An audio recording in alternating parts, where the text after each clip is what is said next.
de Marx o camisetas. El mercado del feminismo mueve, creo que, $2.000 millones al año en Estados Unidos en merchandising feminista, ¿no? Bueno, terrible. Pero voy a regresar a conectar a esa Sicily soñadora con nuestro podcast de hoy para dejar claro que efectivamente no estoy de acuerdo con este mundo que se está creando. No estamos de acuerdo con esta inequidad ni con las injusticias y no creemos que sean parte del orden natural y que sea inevitable, porque eso es otra cosa que el capitalismo nos ha vendido, y es que es la única forma de organizarnos, ¿no? Que es inevitable y que no hay otra forma que no sea el capitalismo. Y eso nos lleva justamente a reenfatizar la importancia de la transformación. La transformación como un proceso continuo en la vida y también como un proceso más incierto, un proceso más intenso en ciertos momentos de la vida. La transformación que también llega con el dolor, ¿no? Y nos cuesta conectar con el dolor, y más en el esquema de sociedad descrito antes por Sicily. Desde luego la resiliencia es importante, pero sostenernos en una cápsula antidolor para eludir una gran cantidad de emociones, muchas veces tildadas como negativas, para estar siempre persiguiendo estar alegres en todo momento, pues nos aleja de las posibilidades de transformación que traen crecimiento, ¿no? Nosotras, me acuerdo, Sicily, cuando estábamos aquí en esa primera fase intensa de encierro en la pandemia, pensábamos que justo la pandemia podría traer esa transformación, y de fondo creemos que sí, se ha dado mucha transformación y quizá aún no vemos todos los efectos de ese proceso imposible de evitar, pero sentimos que se han generado cambios importantes en el sentir y pensar de muchas personas. Sí lo sentimos, y eso es una nota de esperanza. Sin embargo, también vemos que la narrativa dominante, sumado a los miedos, sumado a la comodidad, a lo ya conocido, nos dificulta asumir la oportunidad de crecimiento que todo este proceso de la pandemia ha podido traer. Lo que pasa es que eso implica asumir la incertidumbre, implica soltar las formas que están muriendo, porque yo sí creo que hay un cambio de era, o sea, están cambiando muchas cosas, y creo que hay un modelo que efectivamente está muriendo. Sus últimos intentos de sobrevivir, pues creo que están llegando a su fin. Pero bueno, esto es una visión mía, una narrativa mía, ¿no? Y creo que es importante asumir la incertidumbre para poder lanzarnos a navegar en aguas inciertas, que al ego no le gusta, y flotar en mares de confianza, que es lo que hace falta ahora, ¿no? Y hay mucha oscuridad aún, ¿no? Y hemos hablado muchas veces con personas que nos han dicho, no, viene oscuridad. Bueno, yo creo que ya estamos en ella, y hay muchas secuelas que no se quieren ver. La sociedad sigue queriendo distraerse, pero pues no estamos bien, ¿no? Eso es lo que estamos viendo, sintiendo, y seguimos reforzando el estilo de vida consumista. Y quiero compartir una metáfora que a mí me hace mucho sentido en este proceso de transformación, justamente, y es cómo nosotras somos como gusanos. Estamos en una especie de edad adolescente como humanidad, que lo que hacemos es eso, consumir hojas como hacen los gusanos. Y nos da miedo saltar a ese proceso de entrar a la crisálida, y es normal que nos dé miedo desde el ego, y además si nuestra sociedad está muy basada en la construcción del ego y por tanto muy promotora del egoísmo como tal, pues entrar a la crisálida significa morir, significa una transformación total del gusano que se convierte en una baba, ahí se disuelve, pero ese es el proceso al que va a saltar para llegar a ser, ahora sí, una mariposa. Quizá la metáfora es que la mariposa puede ser esa humanidad ya en una edad más madura, más adulta, en el que en vez de consumir hojas empieza a polinizar flores y el mundo. Pero desde luego yo creo que todavía seguimos consumiendo. Y sí, creo que efectivamente para poder apostar por la luz tenemos que ver la oscuridad, ¿no?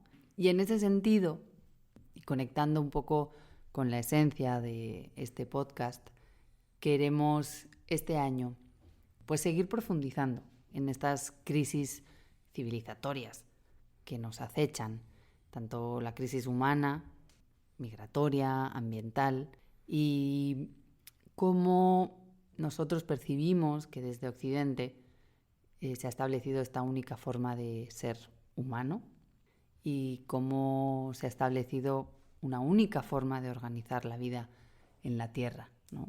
Es la única forma buena. Y haciendo otra vez repaso mental de mi vida y de por qué nos trae, ¿no? ¿Por qué nos mueve esto? Claro, nosotros somos europeos, nacidos en Europa, criados allá, bueno, tú parcialmente, pero sin embargo llevamos 10 años viviendo en México. Por lo tanto, la visión que tenemos del mundo, de la vida, pues está influenciada por estas dos cuestiones muy, muy marcadas, ¿no? Entonces yo pienso, ¿de dónde nace nuestra necesidad de justicia social, ¿no? O de querer influir en la justicia social?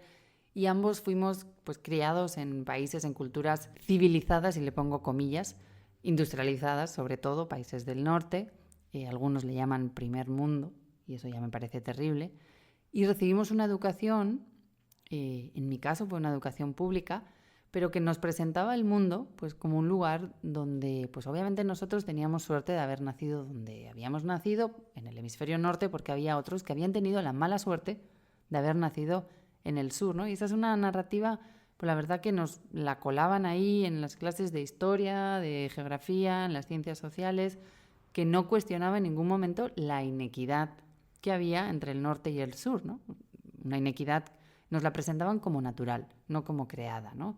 Nos presentaron, al menos a mí en España, pues en las clases de historia te hablaban de la conquista y del imperio, pues como casi que un logro de la civilización. También nos hablaban de la Ilustración como algo maravilloso que trajo mucha luz frente a las supersticiones que había anteriormente. Y no digo que no tuviera parte de sentido, pero también nos presumieron sobre la industrialización, ¿no? Como un gran paso sobre la humanidad, aunque nunca nos explicaron que la industrialización que se vivió en Europa fue a costa de explotar y expoliar a mano de obra y a recursos naturales del sur, ¿no? De otros países. Entonces nos enseñaron también, ¿no? Que la democracia era la mejor forma de organización porque las otras tribales y antiguas pues no respetaban la libertad de los seres humanos, ¿no? Y que nuestra civilización era la más avanzada. Entonces lo peor de todo es que nos lo creímos y que a día de hoy hay muchísima gente que todavía y sigue creyéndoselo, y todavía a día de hoy mucha gente se lo cree, no solo en Europa y en Estados Unidos, sino en países como en el que estamos actualmente, que todavía hay gente que piensa que eso es mejor que lo que originalmente había en estos países, ¿no? Afortunadamente ambos, Alejandro y yo, pues habíamos desarrollado también esa capacidad crítica y nos dimos cuenta que no, que eso que nos habían vendido no era como tal y que había algo más detrás, ¿no?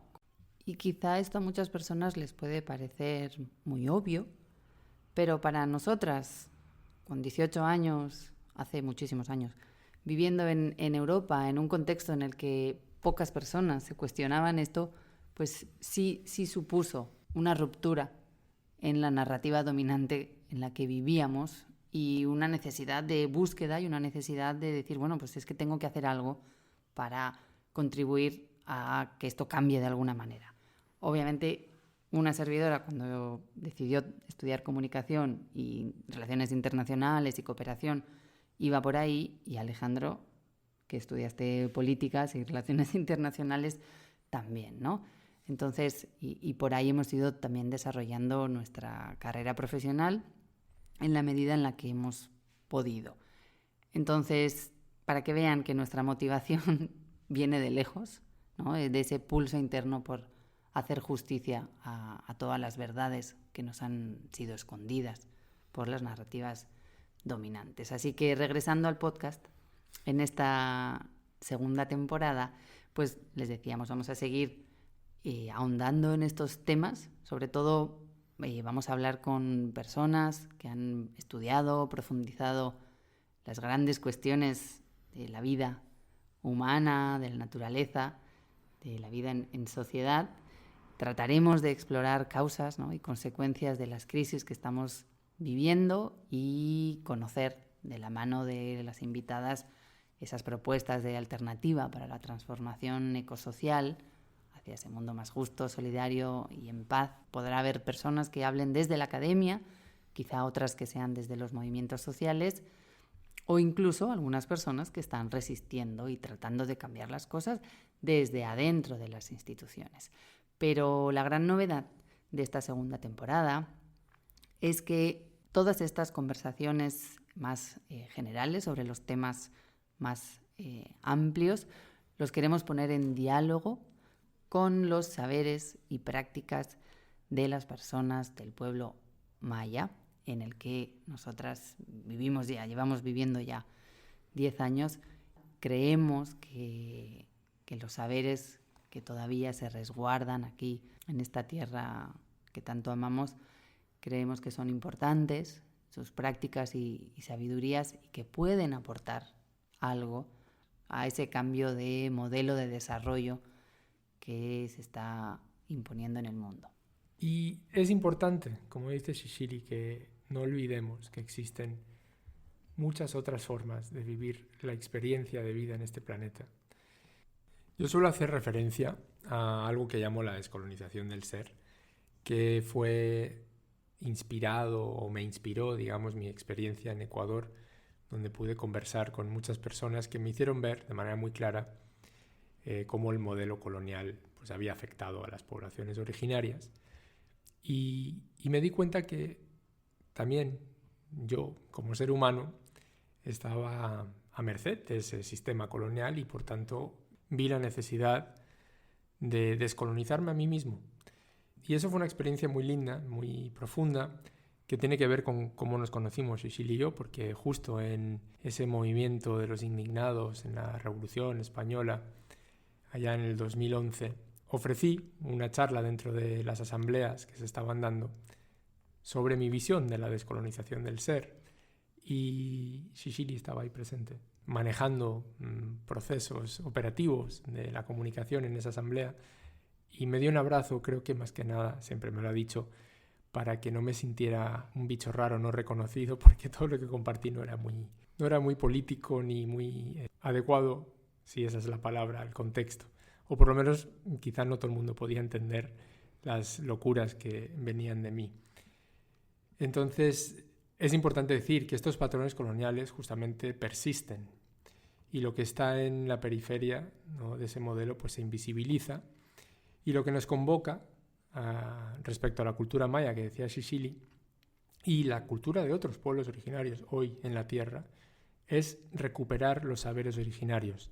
Pensamos que no es algo exclusivo de un pueblo o de otro, sino que hay saberes originarios, humanos, que estos pueblos que hoy siguen vivos mantienen, practican, y eso es lo que queremos explorar. Pensamos que es importante darle ese valor a los saberes originarios porque son saberes esenciales y nos ayudan a aprender a estar en equilibrio y a cuidar la vida, por lo menos eso es lo que sentimos, y justamente cuidar a nuestra madre tierra como ella nos cuida a nosotras, y así explorar visiones que cuidan los lazos de la gran familia que somos aquí en la tierra, y volver a entender justo los propósitos que como seres humanos tenemos en la tierra, ¿no? Habría que preguntarse eso, creo que muchas veces, ¿cuál es el propósito de la humanidad? ¿Qué es lo que la humanidad aporta en la tierra?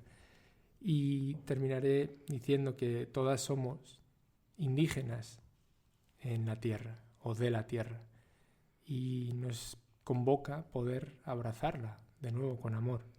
Qué lindo esto que dices de que todas somos indígenas de la tierra. Yo como vasca solía decir que efectivamente los vascos y vascas somos de los pocos indígenas europeos que todavía resistimos, ¿no? Al menos la cultura, el idioma sigue viva, y siguen vivas también muchas sabidurías, aunque a día de hoy lamentablemente están puestas como si fueran mitos, ¿no? Pero tiene que ver con esto que dices de cuidar la vida, de la conexión con la naturaleza y de ofrecer formas más armónicas de caminar sobre este planeta. Entonces, eso es lo que queremos a lo largo de este año. Queremos hablar con personas mayas. Hay un movimiento bastante fuerte de mayas reivindicando a día de hoy su cultura, desde la escritura, la música, la historia.